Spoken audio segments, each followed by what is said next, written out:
You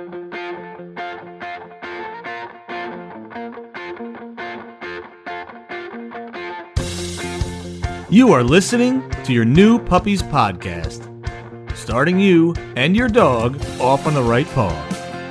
Here's your host, Debbie Salento.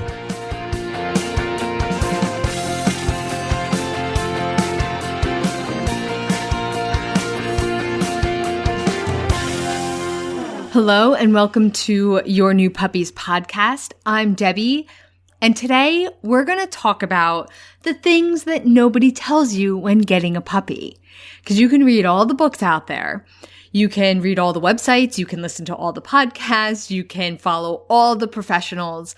And there are still things that come as a shock. So I have things I'm going to specifically talk about, which I think are important for you to know.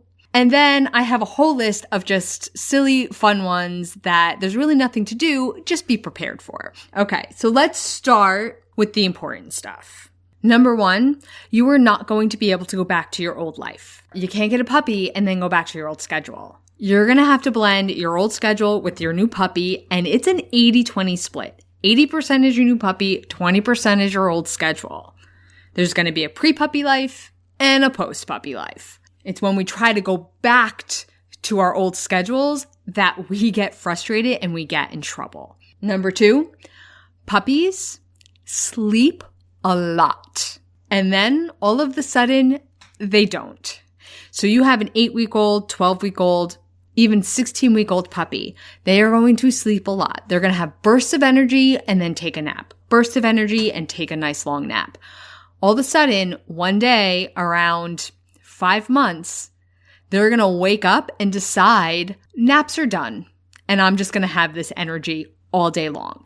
So it's just in time for us to get into our rhythm and for us to get spoiled and be like, oh, this isn't so bad. Everybody talked about all the exercise my dog was going to need, but this isn't too bad. I play with him for a while. He takes a nap and you're going to get comfortable. And then all of a sudden the energy is going to hit. And it'll probably come out as different behavior problems and a little bit of rebellion. And a side note on this one is when you do hit that moment, that puppy energy, no matter how much exercise you think they need, double it. They're gonna need more. Dogs are little athletes. You will drop 4 times before your dog ever will. Okay, next one is that at some point, your puppy will probably growl and play very rough to the point where you question it. Almost every client at some point calls me and was like, I think he was attacking me. I think he was getting aggressive. And it's actually quite the opposite, where 98% of puppies aren't going to turn aggressive on you. It's a very rare case that a puppy has true aggression, and even in those cases, it's usually because of something physical. It's because they are in physical pain. What happens is, just like our toddlers, a young puppy is probably going to go through some, it's like half play and half throwing a tantrum type of behavior. A lot of times it's going to happen where they really want to play with you and you're trying to stop them, while they're nipping. And even the growling, they're going to start to find their own voice and they're going to start experimenting with it. And that might just be all the growling is. They're like, what's this coming out of my mouth? And they're going to play with it. And that's where the growling might come from. Now, in those moments, what exactly is happening is going to direct what you do about it. And that goes beyond the scope of this episode, but just know that that's normal. Like, it has to be addressed. And essentially, it's not a teachable moment. If you try to stop them, if you try to do your nipping exercises, it's going to make it worse. And you have to recognize it. It's not a teachable moment. Maybe our puppy just needs to go and chill out with his toy, his bully stick, and in his crate, and then come back out after they're calmer. But it probably will happen at some point. Don't panic. And on that note, another not so much fun one is, at some point, your kids are probably going to hate the puppy. If you have children under, say 12 years old, you're probably getting the puppy for the kids. And they will love the puppy, and the puppy will love the kids. But at some point, the kids are going to get mad at the puppy. They're going to be frustrated. They're not going to want anything to do with them. And it's going to be very, very disheartening.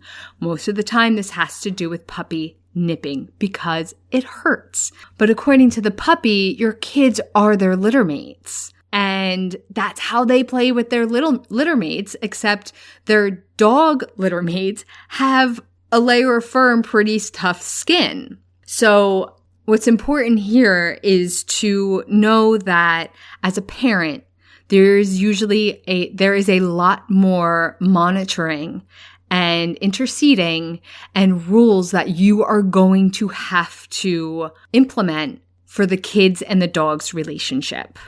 You can't just say, here guys, here's the puppy, go play with them and expect everything to go well. It won't. If you're in my online puppy course, you know that I have entire lessons dedicated to the kid-dog relationship because of this. And the essential rule is your kids have to be the puppy's best friend. Nothing negative ever happens when the kids are around. And that leads us to a lot more parent supervision, rules, structured games, whatever it takes to make that happen. Because puppies take a lot of patience. And we can't expect our own kids to have the patience that it needs. So we need to be the referee of that relationship. Now, my last more serious one is raising a puppy is 18 months long.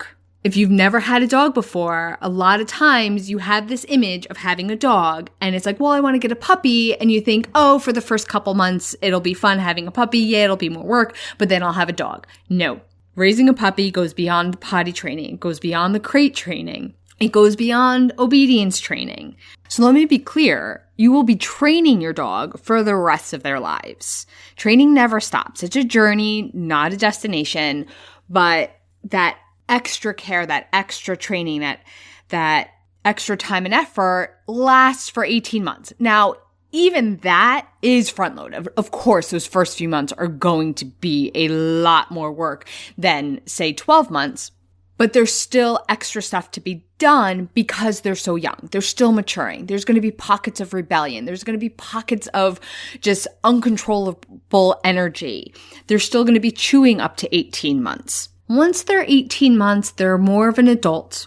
Hopefully their energy level's a little less. That might not go down until 4 years, depending on the breed.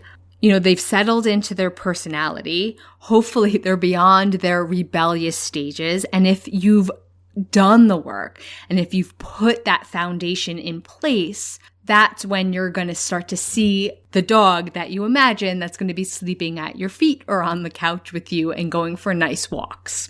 Okay, so let's go over a few fun ones because these are the ones I started to list when I wanted to do this episode, but I felt like these first ones were more important for you to know. But these are fun, so let's go over them. The first one is that your life is going to revolve around poop. When did the puppy poop last? Do you think they're going to have to poop again? Did you clean up the poop? What did the poop look like? Was it a lot of poop or was it a little bit of poop? Are you going to walk the dog? You might have to poop. Wait, he's whining in his crate. He might have to poop.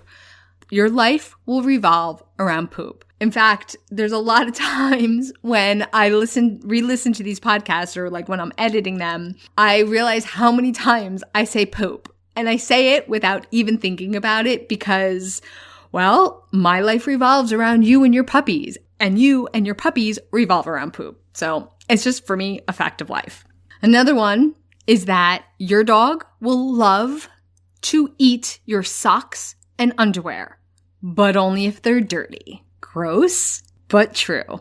Puppies also get the hiccups a lot. If your puppy's getting the hiccups every day, twice a day, don't worry, that's normal. Puppies get the hiccups. It's kind of adorable.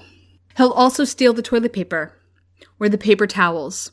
There's something about that roll of squishy stuff that they can just tear up that they have a ball with. It will become one of their favorite toys if you don't hide it from them. Also, don't be surprised if they lose interest in their food. anywhere between 6 months and a year, I so often hear how they lost interest in their food. They just don't like to eat anymore. They nibble, they graze, but they don't eat like they used to. I've heard it enough that it seems normal. If your dog goes more than a day without eating, call your vet. But if they just seem like they're getting a little finicky, keep in mind as a dog grows, they actually start to eat less because their bodies don't need as much fuel because they're not growing as quickly. Your young puppy will also not be interested in walks. You'll be all ready to take them for some nice walks, explore the neighborhood, and they won't want to go. Usually around maybe 4 months or so, they start to find their love of walks, but a young puppy 8 weeks, 10 weeks, they have no interest in it. And that's okay. They don't need those long walks. In fact, they shouldn't be going on long walks because their bodies get sore very easily. But know that that is completely normal and you don't have a really bizarre dog. They will find their love for walks. Just, take them for as long as they'll go and bring them back. And it'll get longer and longer. And the last thing to be prepared for, because there's nothing you can do about it, but be prepared, is that your new puppy will destroy something you love. It'll be expensive. It'll be sentimental. It'll be something that's just your favorite thing in the world. It will happen, no matter how careful you are. I remember Danny, which was one of my labs, he got a hold of this thing I got in Disney World, and it was a tiger, and his tail was a spring with a clock in it. It was sitting there for months. Never touched it, never touched it, never touched it. And then one day, it was in pieces on his bed.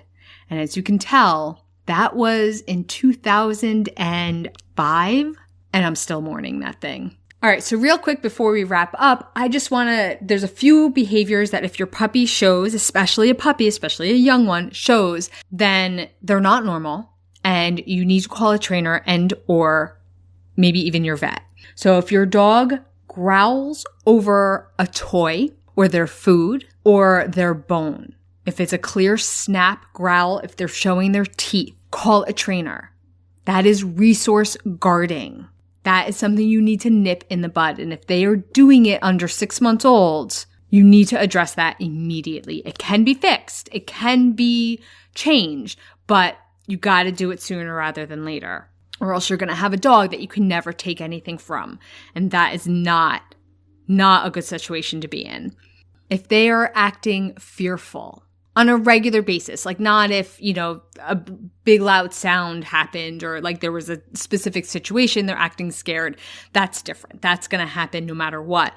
But if it's, they're hiding from you, they won't come near you, they shrink away from you every time you try to touch them, you're going to call a trainer, because that could just be fearfulness, which can manifest in a dog and which can be treated, but it's a long process. The sooner you get in there, the better. It also might be a time to call your vet because there might be something physically wrong. If they're physically hurting, then they're going to act that same way. They might even growl at you when you try to touch them.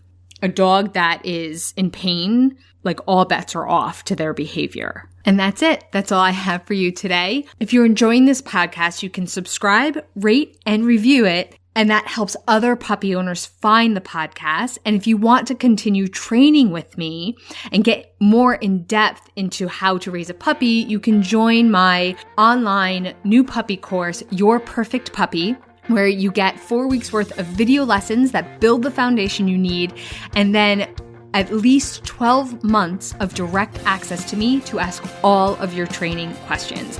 You can find more information on that at playtimepaws.com/puppy. Thank you so much for listening. I'll be speaking with you soon. Bye for now.